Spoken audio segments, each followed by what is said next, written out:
Okay, I'm going to go over the two problems we did as practice of solving inequalities with variables on both sides. First thing I get to do is I'm going to distribute. 3 times 2x is 6x. 3 times 3 is 9. Less than or equal to, bring down your x plus 1. Notice we didn't do anything to either side. So this is the distributive property first. All right? So we did the distributive property first.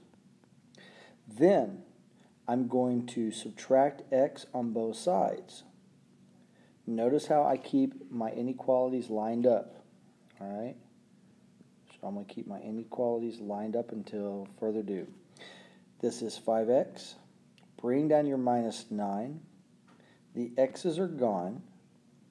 And I'm going to bring down the 1. The next step is I'm going to add the 9 to both sides. Notice, here's my inequality as well. 9's are gone. Bring down your 5x. Less than or equal to 9 plus 1 is 10. I'm then going to divide both sides by 5 because I want to get the variable by itself. I'm left with x. Bring down your inequality, and that answer is 2. And if I were to graph that, I put 2 in the middle. Now, this is going to be solid. So it's a solid line, and all the x's that are less than, so that's to the left. And that is problem number 1. Now in this particular problem, I'm going to go about it a little different. The first thing I'm going to move is I'm going to move this 28. So minus 28. That's gone. I'm going to bring down the 21x. Notice I kind of move it closer. Bring down your inequality.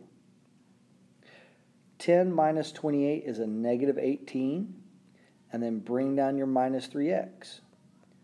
Now, in this particular case, remember, we're going to get this x and we're going to move it to the other side. So the opposite of a minus 3x is plus 3x.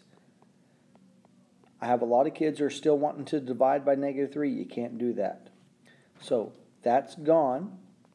You're left with 24x is less than negative 18. Then I'm going to divide both sides by 24 because I want to get the x by itself. That leaves me with x is less than. Now you have negative 18 over 24. Let's reduce that down. Remember, both of these are divisible by 6. So x is less than negative 3 over 4. If I were to make a number line, put negative 3/4 in the middle. And this is going to be an open circle because it's less than. And all the numbers that are less than negative 3/4 is to the left.